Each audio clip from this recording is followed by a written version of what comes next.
Welcome back to our djembe drum artwork.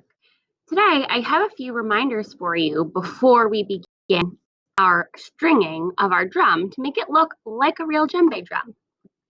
My first reminder is that when you're coloring, you want to make sure you're creating a color pattern as well. Right? If I have pink, purple, pink, purple, pink, purple, I want you to say out loud, what color would my circle be here? If you guessed pink, you would be correct. And then my triangle, what color would that be? Hopefully you know that it would be purple because a pattern is anything that repeats itself. When you are coloring in, you also want to make sure that you are coloring really carefully inside your lines, right? Because we're decorating our gem with thoughtful care. I'm going to outline this first before I even color it in. And I want to make sure I color it in all the way. Right, so for example, if I was just to color my design like that, is that done yet? No, I'm not finished coloring that shape yet. I'm going to keep going until it's all filled in. So that is my reminder. Number one for you is to really make sure you are coloring in your patterns very thoughtfully.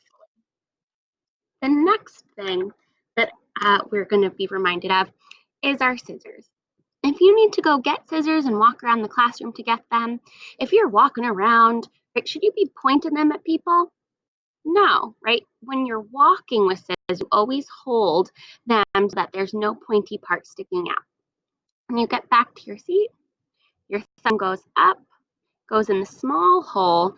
The rest of your fingers can go in the larger holes to help you. Right? Always use your helper hand to slowly help you cut along your pencil lines.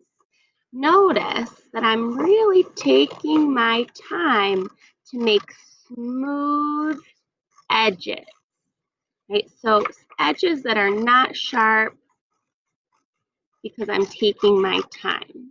Now, I just showed you how to cut, right? But I would have finished coloring this first if I were you, right? So your reminder is, right, you want to color everything before you start to cut out. Once you're cutting out, though, what do you think you should do with this paper? Should you just throw it on the floor?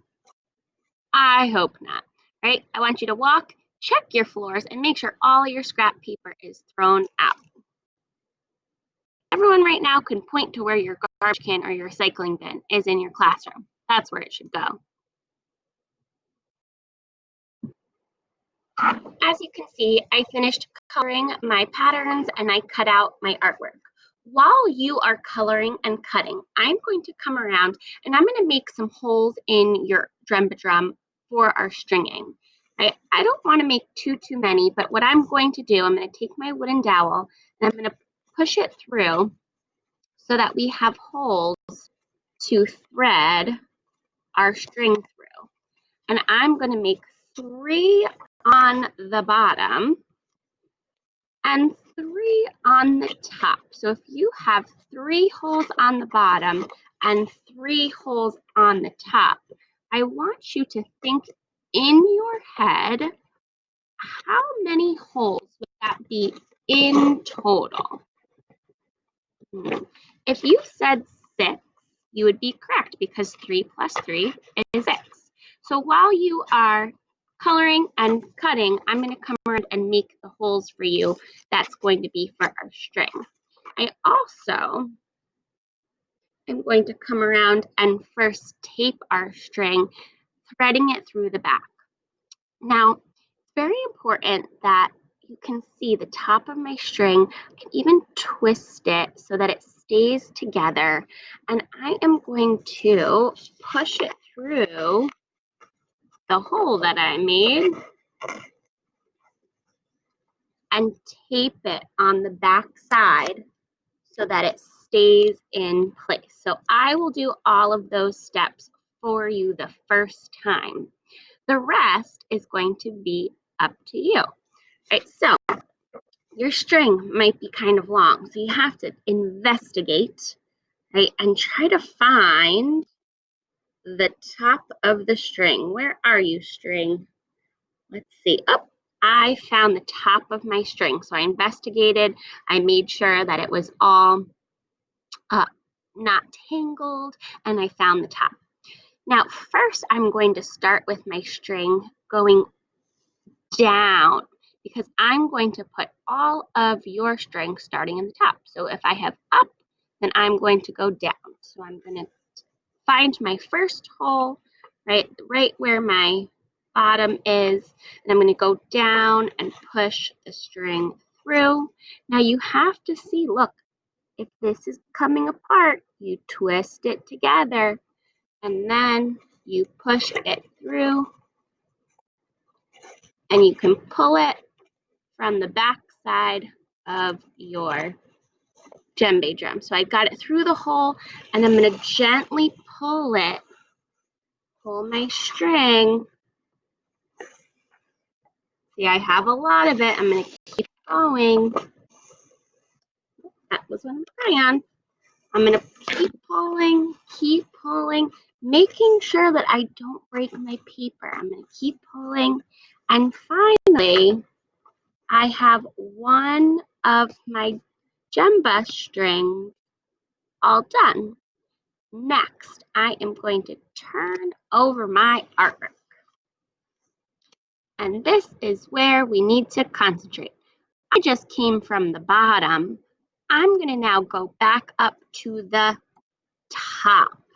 So I came from the top, I went to the bottom, I go back up to the top, find my middle dot. Again, you're going to take your string. Notice that my artwork is facing backwards right now. I'm going to make sure it's nice and twisted so that it doesn't fall apart. And I'm going to push it through my hole and pull it from the other side. And I'm going to pull it and gently pull it. Let's see so you can see this. There we go. I'm going to gently pull it. See how it gets a little bit tangled? You need to be careful of that. Right? You want to gently pull it so you're not ripping your paper until you have your first thread on the back side. I'm going to flip this over again. If I have my thread, my string on the top, where do you think I want to go next? If you guessed the bottom, you would be correct. I am going to take my string, I'm going to investigate, I'm going to find the edge of it. Oh, it's getting a little tangled, but that is okay. That'll just go through my hole and I can snip it off later. See, mine's getting a little tangled. It's okay if yours does too. Right, but I need to investigate. I need to find the edge of my string. Oh, can you see it? I'm going to twist it up, right, so that it stays together. And then I'm going to push it through my bottom hole. Notice I'm flipped over to the front right now. But I'm going to push it through my bottom hole. Pulling it from the other side. Whoops. I think I need to make this hole bigger. Give me a second. Okay, I was able to make my bottom hole bigger. And again, I'm going to push my string through. And I'm going to gently pull it, gently pull it. Oh, there's a knot on my front, so I just need to fix it and untangle it. Right, so this is really a lot like stringing something, right? Like your shoelaces. Oh, I'm done. So now look, I have 2 strings done. I'm gonna make sure I flip it over because that's where my string is coming. If I have string on the bottom right now, where am I going to go next? So from the bottom to the top. Let's all do it. If your string, look, is getting a little bit crazy looking, you can also take scissors, snip off that little teeny piece at the top, right, so that your string now has a nicer top. So I'm going to twist this again. I'm going to poke it through, bringing it to my other side, and I'm going to gently pull it, making sure again that my yarn is not tangled as best I can. And notice I'm not pulling it too tight. If I pulled it too tight, my drum would start to curve, and I don't need a curvy djembe drum. And last but not least, I turn it over